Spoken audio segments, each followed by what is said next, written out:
Kan belajar ada accounting, ada bisnis, ada satu lagi makroekonomi. Beda nih teman-teman nih ngeliat hitung rugi ini sekaligus untuk mengedukasi para hakim dan para penegak hukum dalam menghitung kerugian negara. Karena kalau misalnya usaha ini rugi accounting pada satu periode tertentu. Kadang-kadang ini kita bilangnya belum rugi. Kenapa? Karena cost-nya belum bisa dimasukin pada tahun ini. Prof Mahfud ya membandingkan angka per kilometer kita 52 km dengan di Cina 21 atau 22 itu sebenarnya juga nggak apple to apple. Karena tadi di Tiongkok saya tahu sumbernya itu dari studinya World Bank itu sekitar 21 juta dolar per kilometer. Studi itu dilakukan tahun 2016 ya Prof 2016-2015 kalau saya nggak salah ingat. Dan itu tidak memasukkan biaya pembebasan lahan. Utangnya ya harus ditanggung perusahaan dan pemegang sahamnya ada dua. Nah, jadi ada Indonesia 60%, Cina 40%. Jadi Cina turut menanggung. Kalau tadi yang Jepang, ya semuanya pemerintah Indonesia. Sebaliknya ketika terjadi cost of run, dua-duanya menanggung. Menanggung dua-duanya. Dua-duanya sama-sama. Dua-duanya sama-sama menanggung. Enggak. Tapi tadi kalau Jepang, ya kita yang akan nanggung semua. Karena 100% pinjamannya masuk ke APBN, ya kita harus bayar dari APBN. Oke, itu yang penting. Misalnya Natuna Utara. Karena itu pernah terjadi ke Sri Lanka. Sri Lanka juga melakukan kayak gini, ya membangun pelabuhan, tidak mampu bayar, pelabuhannya diambil sampai sekarang oleh Cina karena Anda tidak bayar. Ini mau diapakan? Ini saya juga perlu jelaskan ya, karena kok ada beberapa yang bilang, wah ini kita disamakan dengan Sri Lanka yang pelabuhannya diambil segala macam, terus nanti disamakan dengan Laut Natuna Utara. Menurut saya itu terlalu jauh, Prof. Kenapa terlalu jauh? Yang nggak ada rumusnya, orang ini B2B.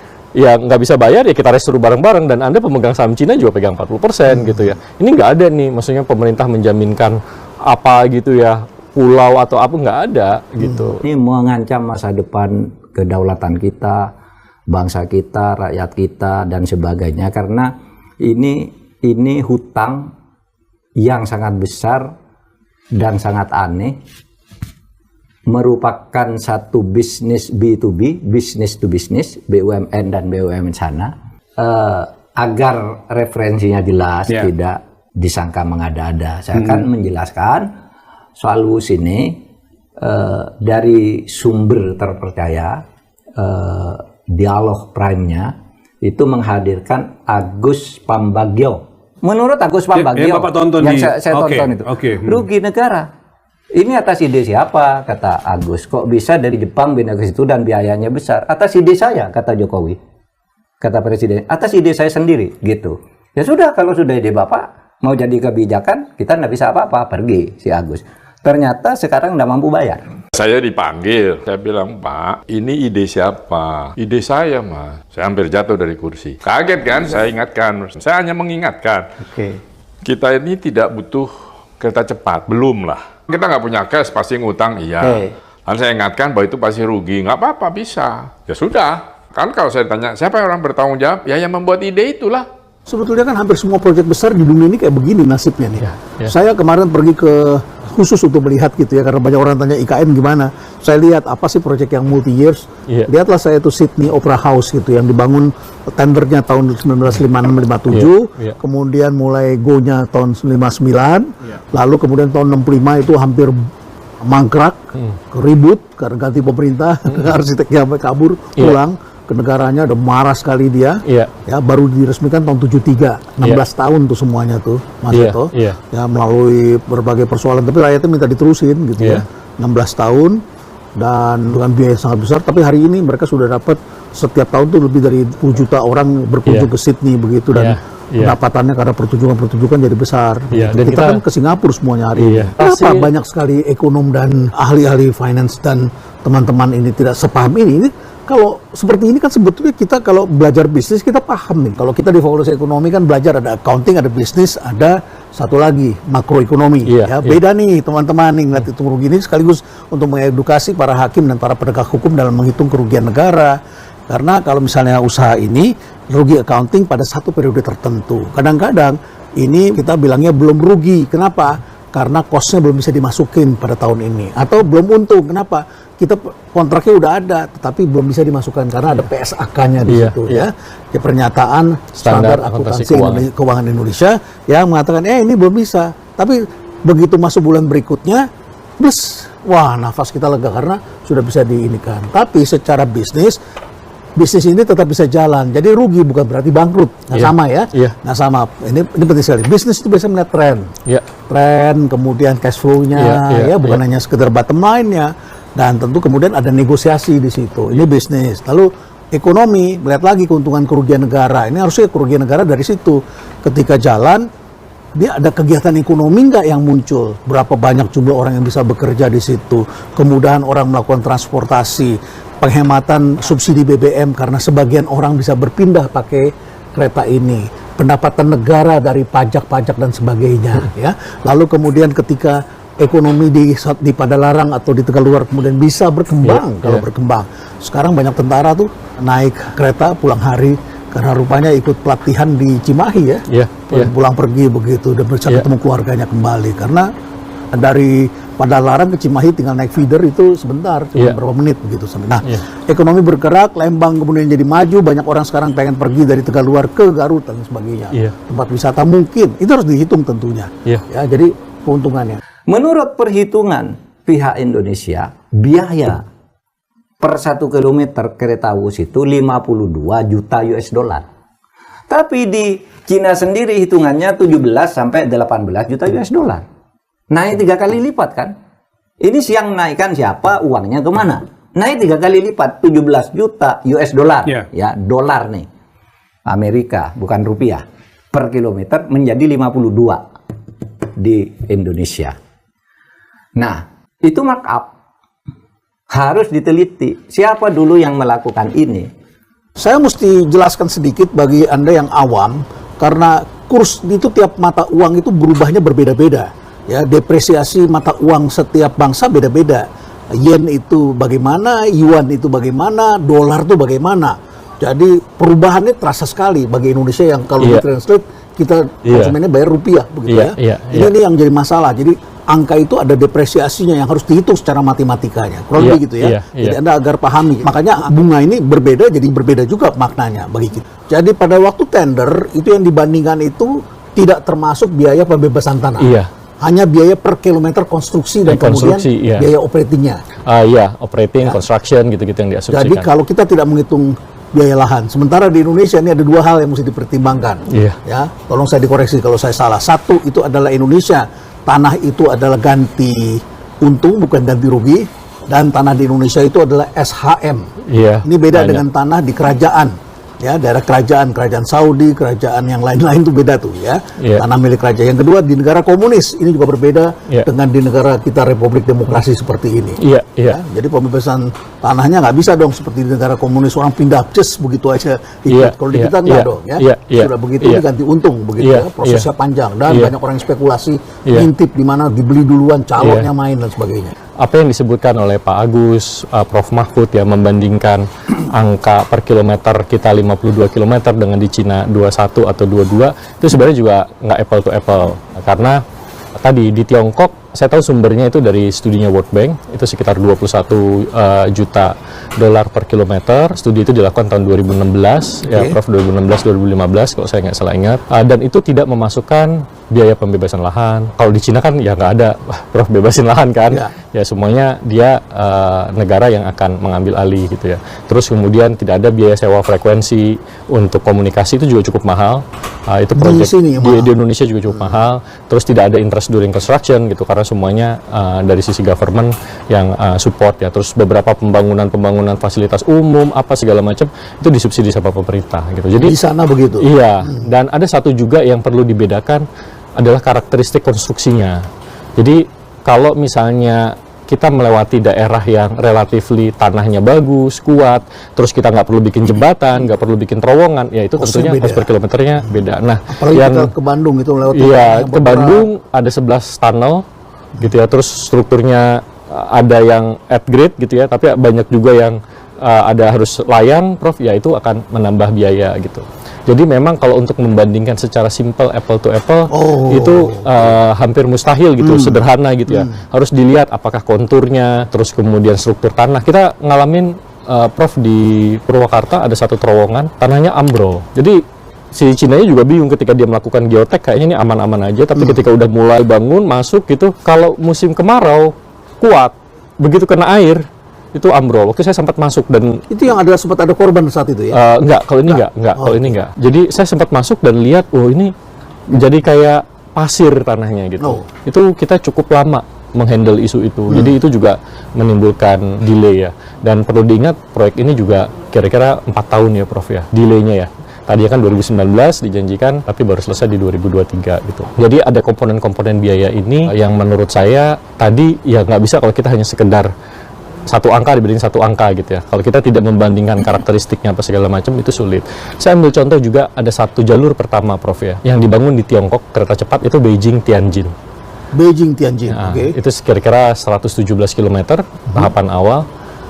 Cost overrun-nya itu hampir 2 kali lipat. Jalur pertama mereka masih belajar apa segala macam gitu ya Prof. Jadi learning curve. Iya, ada learning curve gitu. Tapi begitu semakin banyak dia bangun ya tentu cost-nya kan makin rendah. Nah, sementara di Indonesia tadi kita pertama nih. Ya, ini yang mungkin juga harus dimasukkan. Jadi kita bandingkan kalau dari segi komponen konstruksi sebenarnya per kilometernya kalau hitungan saya waktu itu tidak jauh berbeda. Gitu. Tapi kan ini jauh berbeda antara kita dengan negara lain antara Jepang dan Cina. Nggak jauh berbeda. Nggak jauh berbeda. Jadi capex-nya tidak jauh berbeda. Cuma kan ini capex-nya belum komplit ya. Belum ada pembebasan lahan apa segala macam gitu ya. Jadi sebenarnya kalau kita mau membandingkan total capex-nya itu juga agak susah. Misalnya Cina 6 miliar dolar atau 7,2 sekarang dengan Jepang pada waktu itu gitu kan. Karena kan kita nggak milih Jepang kan. Jadi kita juga nggak tahu nanti actual cost-nya dia sepertinya seperti apa. Jadi kita waktu ya akhirnya kasih rekomendasi kalau ini mau dijalankan ada beberapa studi yang harus diperdalam, terus kemudian satu faktor dan ini yang menyebabkan kerugian KCIC ini cukup besar jadinya Prof. Selain bunga itu adalah exchange rate ya. Nilai tukar. Iya, nilai tukar. Jadi dari rupiah ke dolar dan ke yuan. Ya, yang parahnya mungkin dari dolar ke rupiah ya. Jadi kalau kita ingat waktu itu 2015 masih 13 ribuan gitu ya Prof.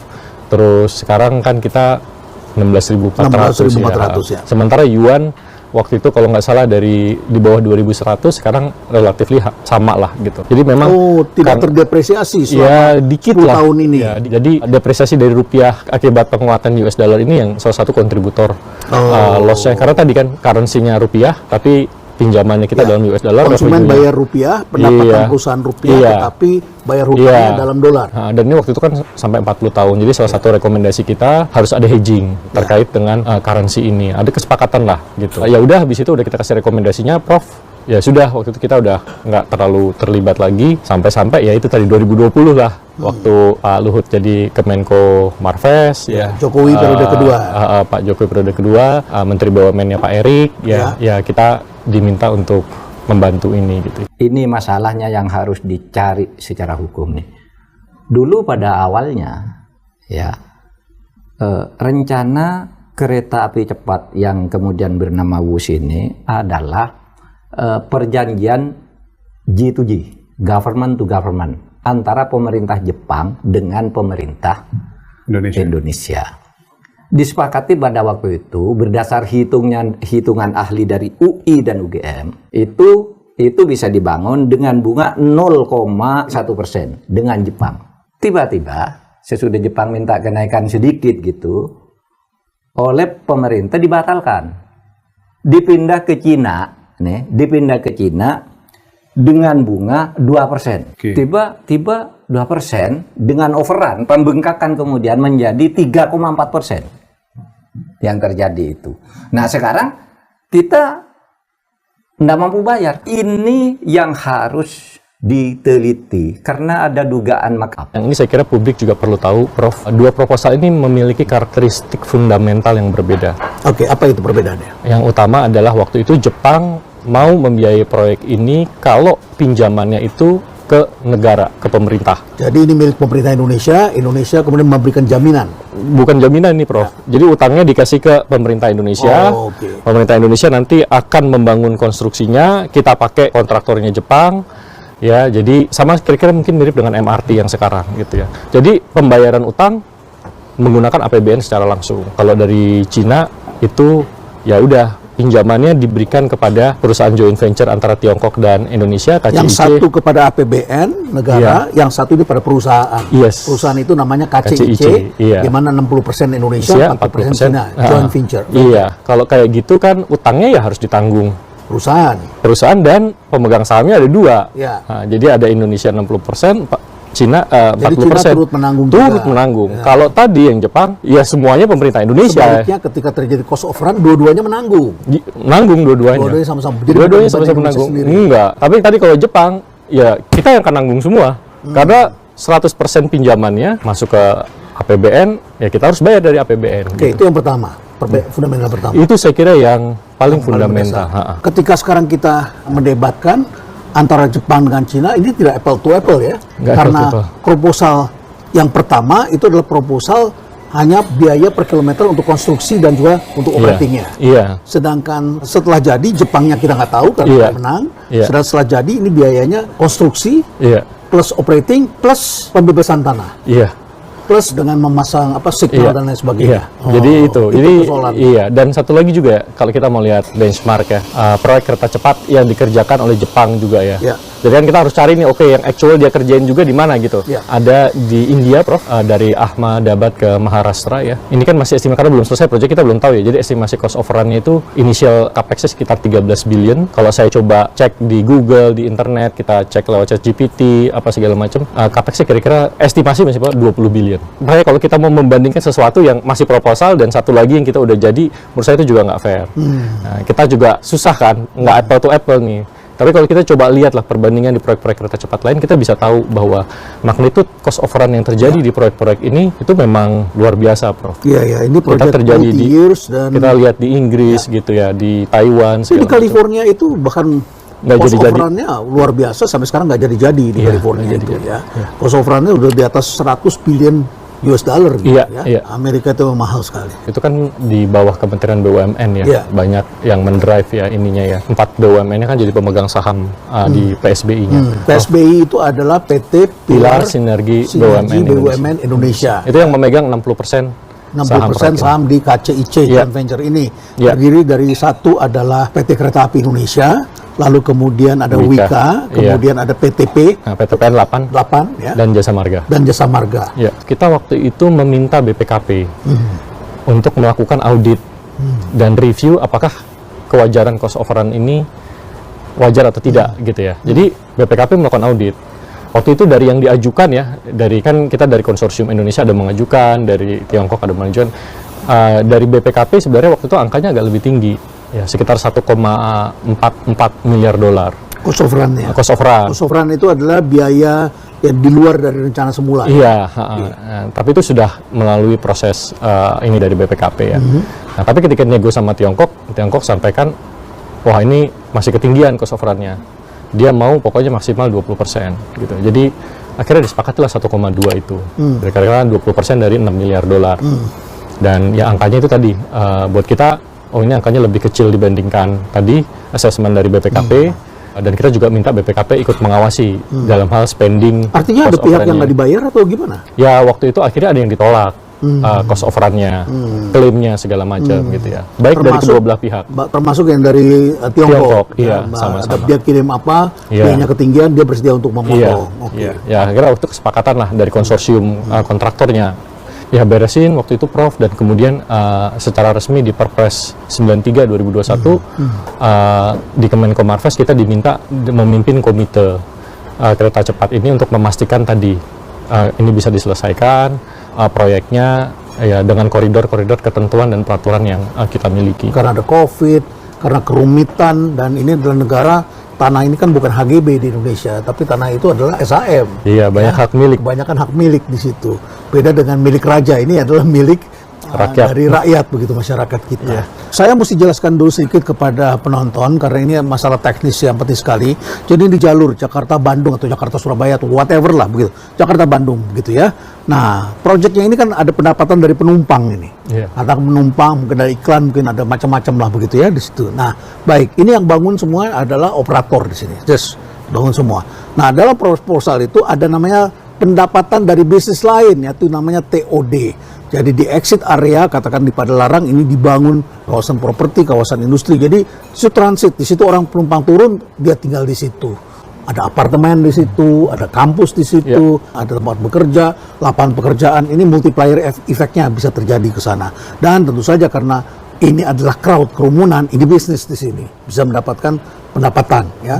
Tanah yang tadinya ya dibeli hanya untuk jadi stasiun, tapi ini bisa dibangun ke atas jadi apartemen. Sekarang jumlah penumpangnya itu sekitar 18.000, Prof. Oke. Nah, tapi waktu itu kita menerapkan apa yang namanya dynamic pricing. Oke.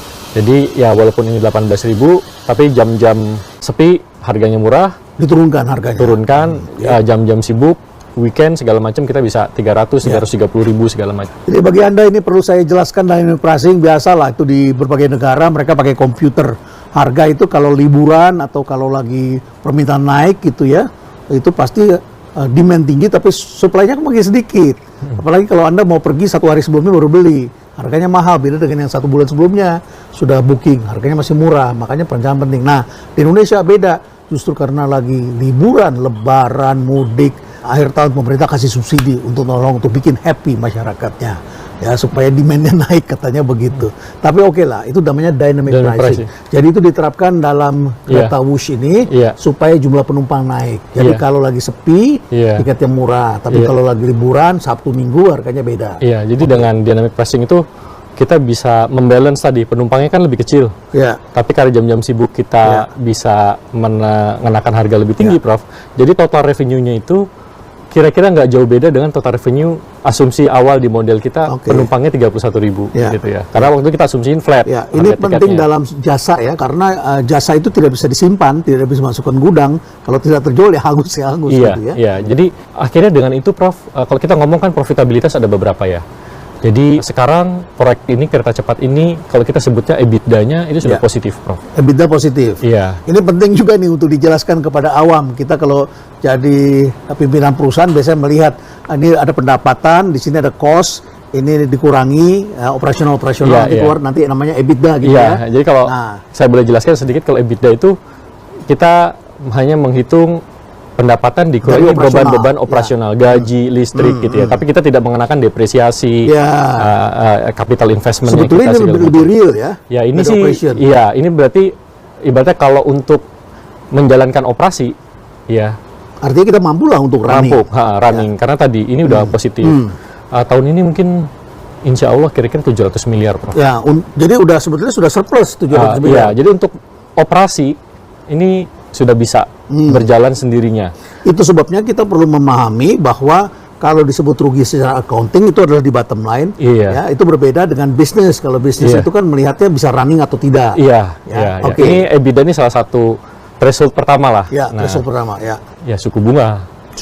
Kita harus negosiasi supaya ini bisa Cina menerapkan 2% bunga. 2% untuk US dollar, dan 3,46% untuk yuan. Ya. Mengapa beda angkanya itu? Karena ini tadi ya. Jadi ini juga kalau kita di finance, kita nggak bisa membandingkan simply 0,1% di yuan dengan 2% di US dollar dengan 3,46% gitu ya. Itu semua kalau kita berbeda ya. Iya, karena di sana ada central bank-nya yang ngatur, ada tingkat faktor bunga kurs, rata di sana berapa, ada faktor kurs, ada resiko. Iya, kalau kita coba make it apple to apple ya dengan memperhitungkan depresiasi yen terhadap US dollar, sebenarnya 0,1 itu kira-kira mungkin kalau kita lihat per September 2025 ya mungkin angkanya sekitar 2,2% gitu. Jadi sebenarnya kalau dengan US dollarnya udah cukup apple to apple angkanya. Jadi Jepang menawarkan 0,1%.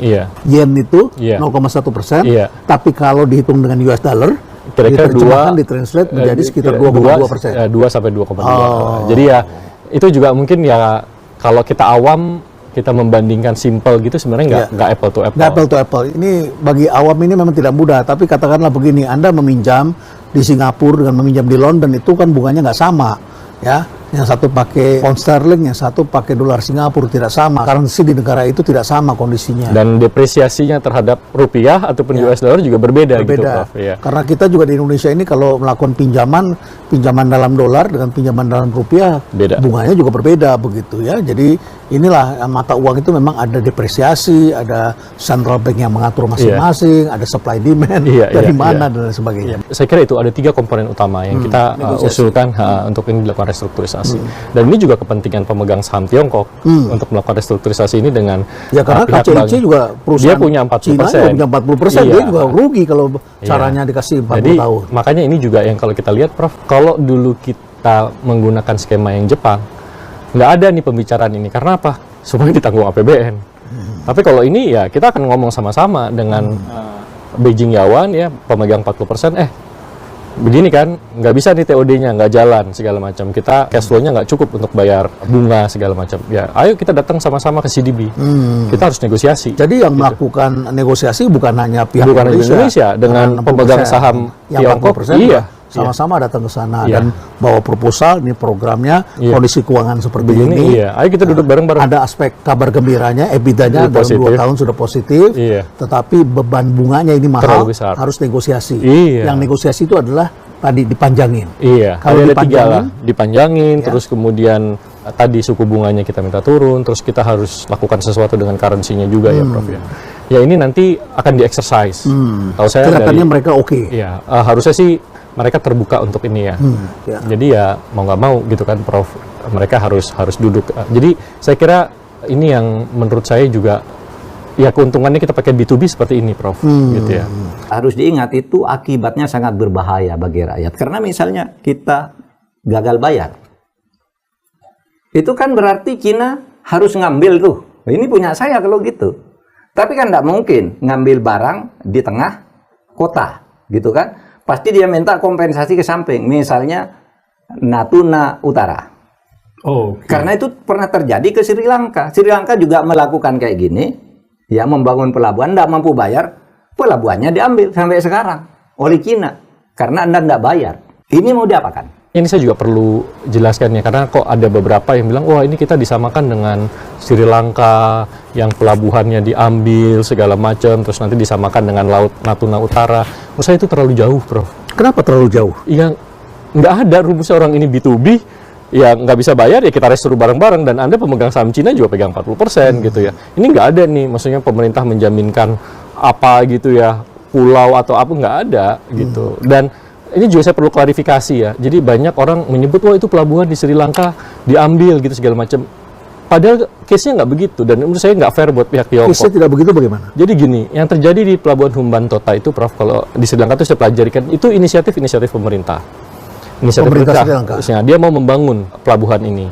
Nah, saya kira dia bernegosiasi dengan beberapa negara, dapatlah Tiongkok. Tiongkok bilang, boleh, saya mau nih membiayai, tapi tadi dia mungkin daya tawarnya nggak seperti kita gitu Prof ya. Pinjamannya ke APBN-nya pemerintah Sri Lanka. Pemerintah Sri Lanka kemudian membangun menggunakan kontraktor Tiongkok, tapi pemerintah Sri Lanka punya 100%. Oh, 100% dari pelabuhan ini dari awal. Nah, apa yang terjadi kemudian adalah ada debt crisis di Sri Lanka karena utang luar negerinya terlalu besar. Dan itu utangnya bukan hanya ke Cina, Prof. Banyak negara lain, IMF apa segala macam juga ada. Nah, kemudian apa yang dia lakukan adalah ya, saya kira dia melakukan divestasi atas pelabuhan ini. Jadi bukannya Cina dapat gratis. Cina membayar 1,2 miliar dolar untuk 70%. I see. Prof tahu utangnya berapa? Utangnya kira-kira 1,1 miliar dolar. Jadi Cina membayar... Cina juga menanggung 70% dari utang itu. Ya, Cina membayar 1,2, dia dapat 70% kepemilikan. Uang itu kemudian masuk kepada Kementerian Keuangan Sri Lanka. Itu membayar utang. Dan membayar itu bukan hanya membayar utang Cina, tapi membayar utang ke negara-negara lain juga. Sama seperti kita ketika kita jual beberapa perusahaan kita dulu 97, iya. Gitu. Jadi nggak benar, maksudnya ini debt trap enggak. Cina bayar ini barangnya untuk dapat 70% gitu ya. Jadi ya mungkin ya apa ya, kita kadang-kadang kalau udah nggak suka gitu kan, ya kita tidak lagi untuk coba mencari tahu, untuk berpikir logis. Rugi accounting adalah kalau kita lihat operationnya itu sudah positif ya, artinya cash flow tidak masalah, tapi akan bisa jadi masalah kalau bayar bunga. Makanya caranya adalah restrukturisasi, dipanjangin sehingga beban kita terasa lebih. Panjangin, bunga diturunin. Tadi currency kita perlu dicari. Kita jangan pakai dolar lah, pakai yuan aja karena ini ya. Ya mungkin kalau lebih bagus pakai rupiah lebih enak juga, Prof. Ya lebih enak karena pendapatan kita rupiah. Nah, negara juga dapat pajak gak yang Anda hitung? Dapat, Prof. Datanya cukup besar. Cukup besar. Angkanya sekitar 9 sampai 10 triliun. Ya lumayan dong. Harusnya dikembalikan lagi dong ke sini untuk menghidupkan. Ya, makanya itu kan waktu itu ketika sulit COVID, BUMN kita udah nggak mampu lagi kan, ada PMN ya. PMN kepada siapa? KAI. kereta api, salah satu dari 4 perusahaan nasional itu. Kereta api kemudian injek ya. Tapi angkanya masih lebih kecil dari pajak yang diterima. Berapa sih yang diterima semuanya? Total kalau nggak salah pajak, ada sewa tanah pemerintah segala macam itu ya. Ada biaya masuk. Iya, ada mungkin hampir 10 triliunan. Oh, negara sudah dapat sekitar 10 triliun dari itu saja. Dari pajak aja. Belum dari PPH, PPN yang didapat dari kita beli tiket kan ada PPN lagi kan? Gaji pegawai. Ya, gaji pegawai ada PPH 21 PPH segala badan. macam. Ya. Jadi kalau kita lihat dari segi itu Prof pajak, makanya ya kalau saya ngobrol-ngobrol sama informal gitu sama dulu counterpart saya di Cina, dia bilang, "Tok, lu enak banget sih udah dapat nih 10 triliun di depan," gitu kan. Kita masih nombok gitu kan. Ya, jangan lupa ya, ini proyek ini kita juga dapat grace period ya. 10 tahun begitu kan. Ini rencananya kita mau minta perpanjang juga. Oh, grace period. Grace period itu adalah masa sejak kita dapat pinjaman, kita nggak bayar sampai 10 tahun begitu ya. 10-15 tahun. Nah, bisa diperpanjang jadi 15 tahun, kira-kira begitu ya. Jadi ini sebenarnya banyak kemewahan juga sih sebetulnya. Kemudian biaya cost of run kita sudah perbandingkan tadi, dan mengapa di Indonesia menjadi seperti itu, kita 20%, sementara di buku mereka project rata-rata 40%. Karena ini multi years dan investasi yang sangat besar. Saya kira ini bukan hanya pemerintah, bisnis swasta pun juga mengalami hal seperti ini. Kalau saya sih hidup dengan punya pilihan tuh enak. Ya, jadi saya kalau ke Bandung lagi nggak punya uang, naik travel, naik kereta api Parahyangan, nebeng temen, itu bisalah saya lakukan. Tapi begitu kita punya duit, kan punya duit bisa saja kemarin nggak punya duit, hari ini nggak punya duit, tapi besok-besok kalau pendapatan kita naik, kita juga inginkan dapat. Apalagi kalau Anda ada kedukaan atau ada urgency, perlu naik yang cepat, ada pilihan kita setengah jam sampai, misalnya kayak begitu ya. Jadi ini hidup dengan punya pilihan ini baik sekali saya kira. Mudah-mudahan Anda sudah punya gambaran, insting kita berbeda-beda setiap